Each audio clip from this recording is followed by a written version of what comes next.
जय हिंद। तो स्वागत है आपका फिर से एक बार फिजिक्स एरिया के इस प्लेटफॉर्म पर। तो आज हमको क्या देखना है बाबू? आज हमको देखना है कि जो फ्लोएम होता है, फ्लोएम ऊतक, वो क्या होता है। तो पहले देखिए, फ्लोएम ऊतक का काम क्या है। फ्लोएम ऊतक का काम है भोजन को एक जगह से दूसरे जगह तक पहुंचाना। तो ये जो भोजन है वो है कहाँ, इसको पता रहेगा तब तो जाएगा लेके आने। फ्लोएम ऊतक है मतलब कि जाता नहीं है लाने, उसके द्वारा एक माध्यम है फ्लोएम ऊतक जिसके द्वारा आता है भोजन, मतलब कि सभी भागों में पहुंचता है। जैसे कि माध्यम है एक पाइप, जैसे एक माध्यम है पाइप। सिंचाई आप करते हैं, सिंचाई करते हैं ना, मतलब खेत पटाते हैं, खेत में पानी चलाते हैं ना, तो उसमें पाइप लगाते हैं। तो पानी को जाने के लिए एक माध्यम है, क्या माध्यम है? पाइप माध्यम है, पाइप माध्यम है, ठीक। तो पाइप के जैसे फ्लोएम माध्यम है, मतलब कि उस रास्ते से जाता है भोजन। लेकिन ये भोजन जो है वो बना कहाँ होता है, इसको पहले जानना होगा ना हमको कि आखिर बना कहाँ होता है। तो ये भोजन जो है, जानते हैं क्या बना होता है? भोजन जो है कुछ वशिष्ठ कोशिकाओं में बना होता है। वशिष्ठ मतलब आपके भी मतलब आपके भी अंदर किसी वशिष्ठ लोगों का जगह होगा। तो वैसे ही सेम टू सेम इसमें भी कुछ वशिष्ठ कोशिकाएं होती हैं जो भोजन निर्माण करती हैं, भोजन को बनाते हैं। अब भोजन किस रूप में बनता है? कार्बोहाइड्रेट। कार्बोहाइड्रेट क्या होता है? C6H12O6। याद है इसका सूत्र? हम बताए थे फोटोसिंथेसिस में। फोटोसिंथेसिस यानी प्रकाश संश्लेषण।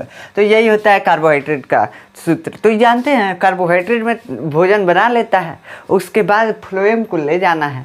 फ्लोएम को ले जाना है तो भोजन निर्माण जो होता है एक वशिष्ठ कोशिका में होता है। एक वो वशिष्ठ होटल है, मान लीजिए होटल है जिसमें बनाया जाता है। और होटल कौन सा है? मेसोफिल कोशिका। मेसोफिल कोशिका, अरे कई आप लोग ले जाते हैं ना किसी को किसी होटल में, कहीं रेस्टोरेंट में डिनर के लिए, तो वही ये मान लीजिए होटल है। तो मेसोफिल क्या है? मेसोफिल एक कोशिका है जिसमें भोजन का निर्माण होता है। किसके भोजन का निर्माण होता है भाई? पौधों के भोजन का निर्माण होता है। किसके भोजन का? पौधों के। किसके भोजन का निर्माण होता है मेसोफिल में? पौधों के भोजन का निर्माण होता है। किस रूप में होता है? कार्बोहाइड्रेट के रूप में। किस रूप में? कार्बोहाइड्रेट के रूप में। यानी पौधों का भोजन निर्माण मेसोफिल कोशिका में किस रूप में होता है? मेसोफिल कोशिका में कार्बोहाइड्रेट के रूप में होता है। अब ये जो है मेसोफिल कोशिका में कार्बोहाइड्रेट के रूप में तो हो गया, लेकिन इसको तुरंत कार्बोहाइड्रेट को, पौधा को अगर ज़रूरत होगा तुरंत एटीपी में बदल देगा। एटीपी क्या होता है? हम बताए थे ना, एडिनोसिन ट्राइफॉस्फेट, मतलब कि हमको एनर्जी देने वाला, ताकत देने वाला, ताकत देने वाला, समझ रहे हैं ना, मतलब औकात देने वाला समझ सकते हैं। तो वो होता है, मतलब कि वो होता है कार्बोहाइड्रेट जो तुरंत एटीपी में बदला जा सकता है और उसका यूज किया जा सकता है। तो अब देखिए ना, तो इसको पहुंचाने के लिए जैसे किसी, अब देखिए कोई बारात में देखते हैं कोई खाना लेके आता है ना, तो पहले क्या करता है? खाना को पैक करता है। कई होते हैं सब लाते हैं तो वो पैक करता है। तो पैक करता है मतलब कि उसको दूसरे रूप में बना रहा है। क्या कर रहा है? पॉलीथीन में पैक कर रहा है, कुछ बर्तन में रख रहा है, मतलब पैक करता है। वैसे ही ये जो कार्बोहाइड्रेट है उसको ले जाना है, उसको ये यहाँ से उठा के यहाँ ले जाना है, तो उसको भी पैक करना पड़ेगा ना। पैक करना पड़ेगा कि नहीं? मान लीजिए यहाँ से किसी चीज़ को उठा के लाना होगा, तो पैक करेंगे कि ऐसे अंजूरी में उठा के लाएंगे? नहीं लाएंगे। तो इसको दूसरे रूप में बदला जाता है जिसको कहते हैं सुक्रोज। सुक्रोज क्या होता है? सुक्रोज भी एक शर्करा है। सुक्रोज जो होता है चीनी होता है, मीठा पदार्थ सुक्रोज होता है। समझ जाइए बस, मीठा पदार्थ सुक्रोज होता है। तो भोजन को जो कार्बोहाइड्रेट बना था क्या? C6H12 और O6, इसको किस में बदला जाता है? इसको बदला जाता है सुक्रोज में बदल दिया जाता है। अब फ्लोएम हर मेसोफिल कोशिका के पास गया होता है। हर मेसोफिल कोशिका के पास, मतलब ये पाइप के समान होता है। पाइप होता नहीं है लेकिन पाइप के समान काम करता है, इसलिए पाइप के समान होता है। मतलब पूरा पौधा में बिछा हुआ है इसका जाल। तो फ्लोएम जो होता है मेसोफिल कोशिका के पास गया होता है।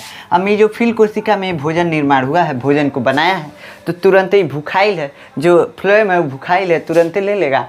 तो जानते हैं फ्लोएम क्या करता है? भोजन का संवहन करता है, मतलब भोजन को यहाँ से वहाँ तक ले जाने का माध्यम होता है। माध्यम ये नहीं कि ले जाता है, ले नहीं जाता है, भोजन को यहाँ से वहाँ ढकेलने का माध्यम होता है। ठीक, समझ में आया? तो ये समझ में आया कि भोजन किस रूप में होता है, पौधों में कहाँ होता है।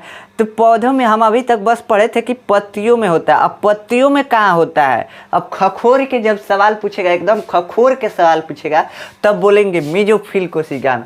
पूछेगा कि पत्तियों में भोजन कहाँ बनता है, कहाँ बनता है, तो मेसोफिल कोशिका में। खखोर के कई बार एग्जामों में पूछ देता है, समझ रहे हैं ना। उसके बाद इसको जो है परिवहन करने के लिए, यानी एक स्थान से यहाँ से उठा के यहाँ ले जाने के लिए किस रूप में बदला जाता है, तो वो होता है सुक्रोज के रूप में बदला जाता है। किसके द्वारा ले जाया जाता है, फ्लोएम के द्वारा ले जाया जाता है। अब देखिए, अब जो है इसके बाद आएगा फ्लोएम। तो चलिए हम फ्लोएम के बारे में पढ़ते हैं, फ्लोएम के बारे में पढ़ते हैं।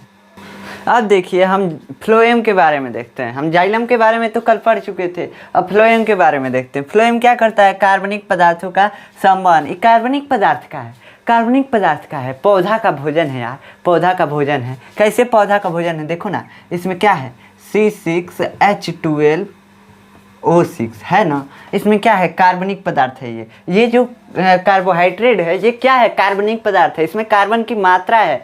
अरे बाबू, कार्बन की मात्रा है, इसलिए कार्बनिक पदार्थ है। उसके बाद देखिए, ये कार्बनिक पदार्थों का संवहन करता है, मतलब यहाँ से यहाँ ले जाएगा, बस यही करेगा, ठीक।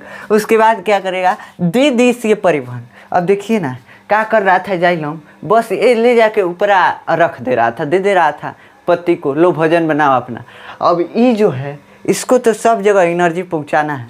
मान लीजिए कि पेड़ यहाँ पे है, पेड़ है ना, यहाँ से डाली निकला है एक, इसको भी ऊर्जा चाहिए कुछ बड़े होने के लिए, प्रकाश संश्लेषण करने के लिए कुछ ऊर्जा चाहिए। तो अब इसको भी पहुंचाना पड़ेगा, कुछ कलियाँ निकल रही हैं उसके लिए, तो इसको हर जगह ये पहुंचाना पड़ेगा, हर जगह, मतलब कि पूरे पौधे में, पूरे पेड़ में पहुंचाना पड़ेगा इसको एनर्जी जो है। तो ये देखिए, ये तो था बस ऊपर ढकेल दे रहा था, ऊपर ढकेल दे रहा था, इसको तो चारों तरफ ढकेलना है, चारों तरफ ढकेलना मतलब समझते हैं, मतलब कि ये बस ऊपर ले जा रहा था वाटर को, लेकिन इसको तो चारों तरफ भोजन को ले जाना है। बस वाटर को ऊपर ले जाना था, पत्तियाँ में रख देना था, यही ना करना था। इसको तो चारों तरफ ले जाना है ना, ऊपर ले जाना है, नीचे लाना है, जड़ में लाना है, सब जगह ये लाना है।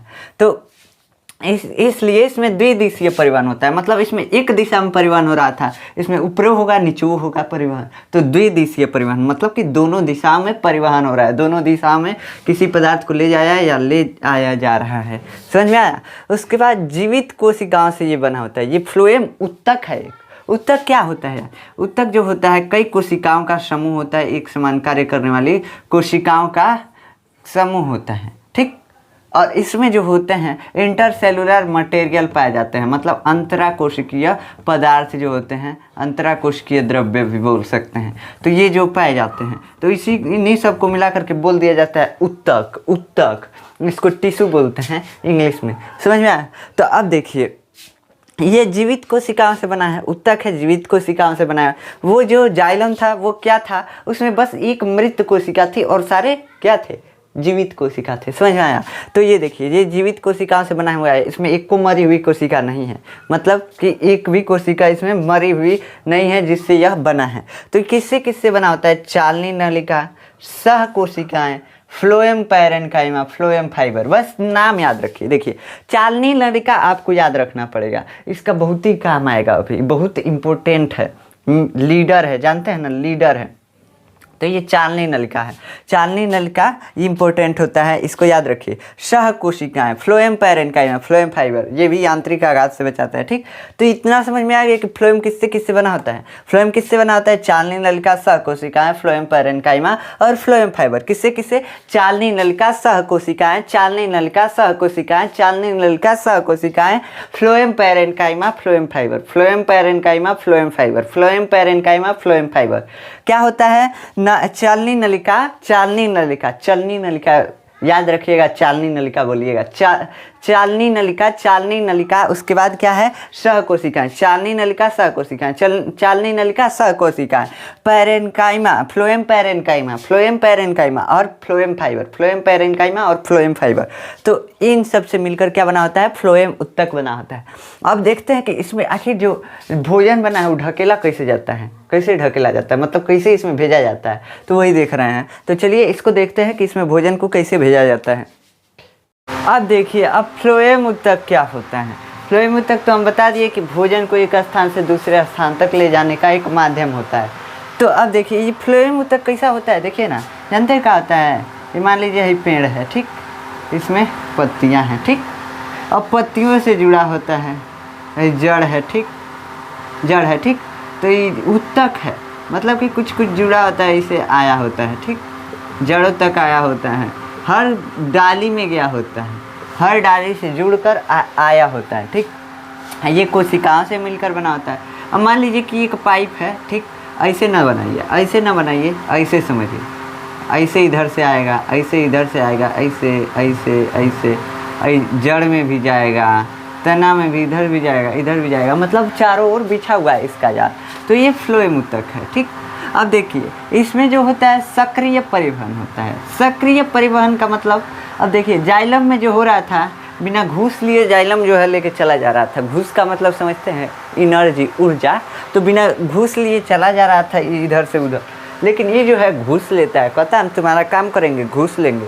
तो ये जानते हैं क्या करता है, एनर्जी लेता है कुछ काज, तो उसी को बोलते हैं सक्रिय परिवहन। जौन काम एनर्जी लेके होगा उसको सक्रिय बोलेंगे, और जो काम एनर्जी नहीं लेके होगा उसको क्या बोलेंगे, असक्रिय बोलेंगे। तो ये परिवहन जो है सक्रिय परिवहन होता है, मतलब कि एक पदार्थ को दूसरे स्थान तक ले जाने में, एक स्थान से दूसरे स्थान तक ले जाने में क्या होता है बाबू, एक स्थान से दूसरे स्थान तक ले जाने में एनर्जी की ज़रूरत पड़ती है ना, तो इसीलिए बोलते हैं सक्रिय परिवहन।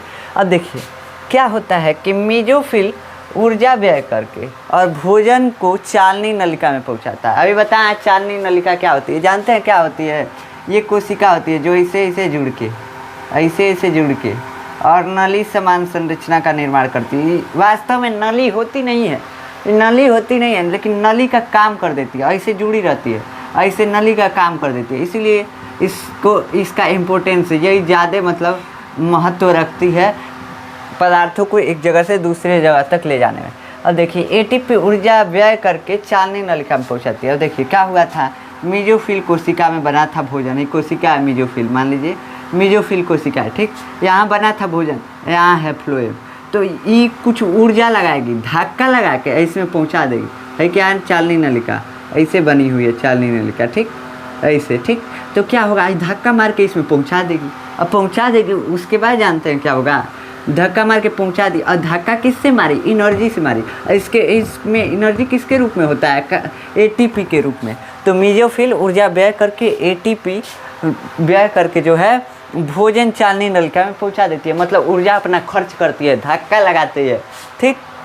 तो ऊर्जा व्यय करके चालनी नलिका में पहुंचा देती है।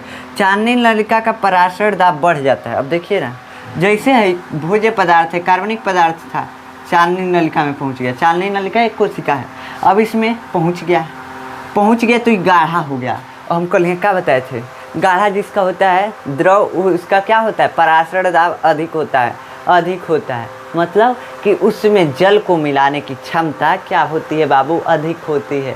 समझ में आया, नहीं आया? देखिए क्या हम बताए थे कि एक चीनी और पानी का विलयन ले लीजिए, उसमें ज़्यादा चीनी डालिए, हल्का सा पानी डालिए, एक और विलयन लीजिए, ठीक, और उसमें क्या कीजिए, ज़्यादा पानी डालिए और पंचुच्छुर बनाइए, रस बनाइए और पंचुच्छुर बनाइए, है क्या बनाइए, ये जो है इसको बनाइए चाशनी एकदम गाढ़ा। तो बताइए इसमें ज़्यादा जल डालने पे घुल सकता है, मतलब जल मिल सकता है कि इसमें मिलाएंगे, तो इसमें मिलाएंगे तो एकदम पंचुच्छुर हो जाएगा। अभी थोड़ा थोड़ा पंचुच्छुर था, एकदम पंचुच्छुर हो जाएगा, तो इसमें मिलाना पड़ेगा ना, तो इसमें मिलाएंगे तो मीठा ही रहेगा। तो वही मतलब कि इसमें जल को घोलने की क्षमता अधिक है, ठीक।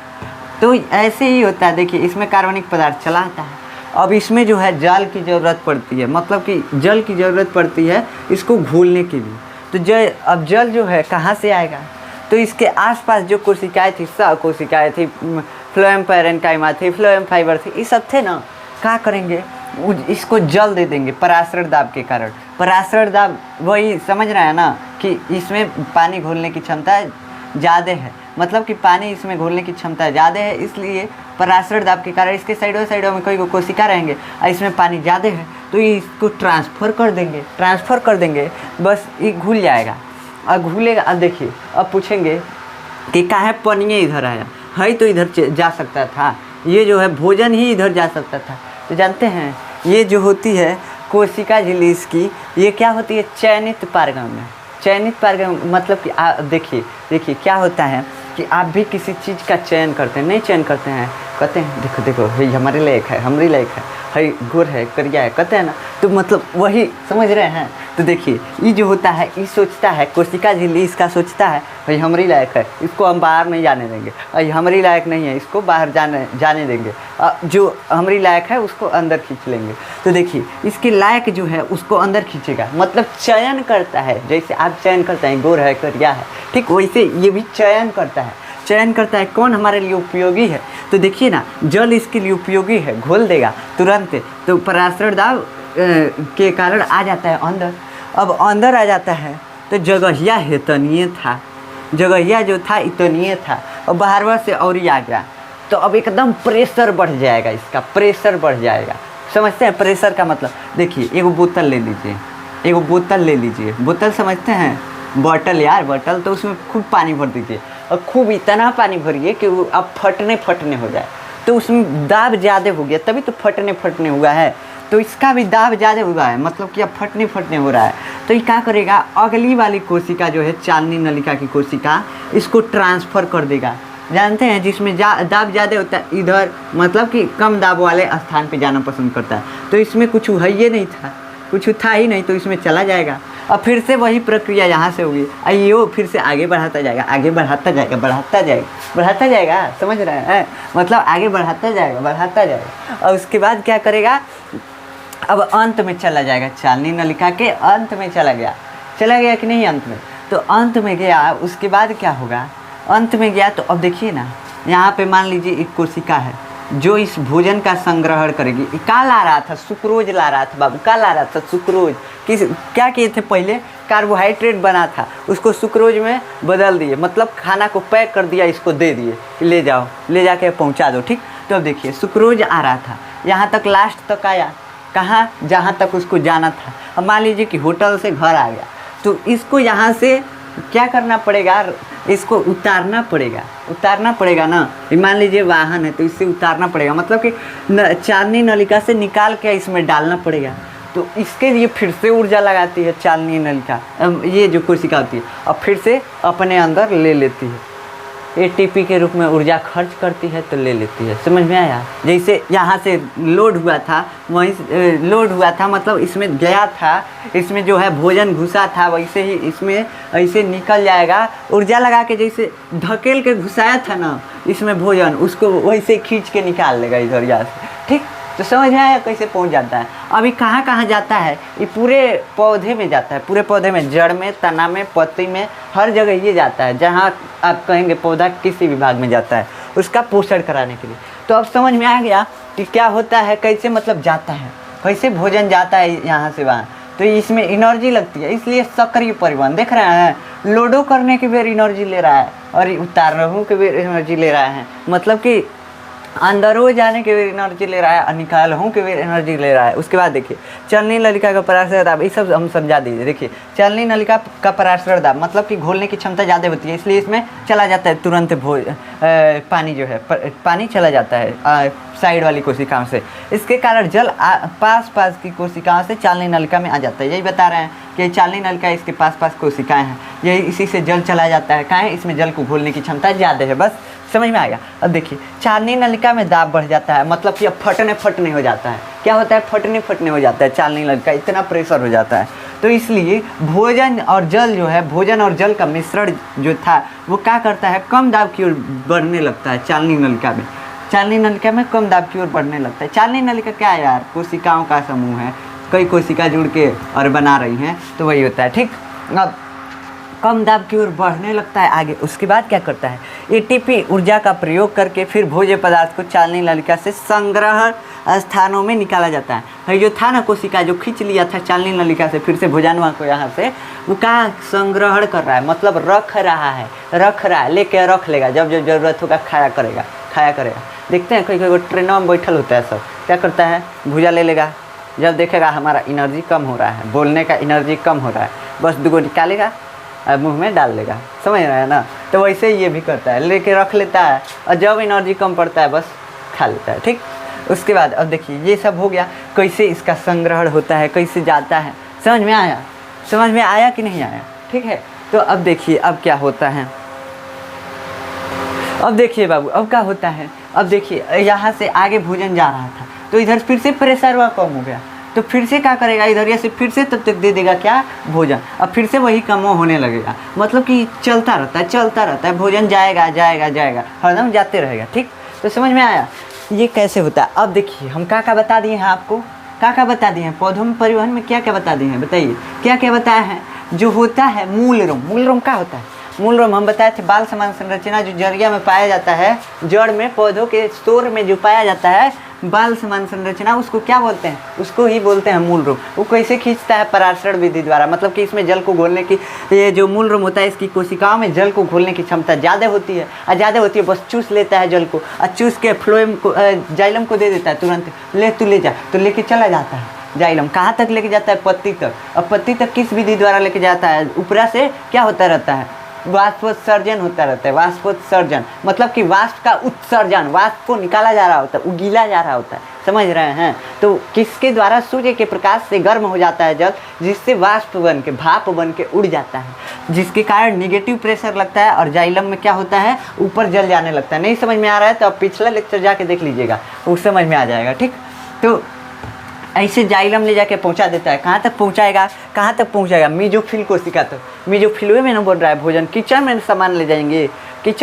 ले जाएंगे, कौन सब्जी लाना होगा, लौकी लाना होगा, कहाँ ले जाएंगे, किचन में ले जाएंगे, बेडरूम में नहीं लाएंगे, बेडरूम में खाना बनाना है नहीं ना, तो इसलिए तो देखिए मीजोफिल कोशिका में पहुँचा देता है। अब उसके बाद क्या करता है, मीजोफिल तुरंत भोजन बना देता है, और भोजन बना के तुरंत ढकेल देता है फ्लोएम ऊतक में। फ्लोएम ऊतक में किस में भाई, फ्लोएम ऊतक में चालनी नलिका में ढकेल देता है, और जब चालनी नलिका में जाता है तो उसका पराशरण दाब बढ़ जाता है, जिस चारों ओर की कोशिकाओं से क्या कर लेता है, जल को ले लेता है, और फिर से उसका दाब बढ़ जाता है, तो आगे ढकेलने लगता है, बस पहुंच जाता है। फिर ये जो जिस कोशिका को लेना है ऊर्जा, वो क्या करेगा, इसको एनर्जी दे के फिर से ले लेगा, भोजन लेना है, एनर्जी देगा, इसको ले लेगा, मतलब कि एनर्जी से खींच लेगा।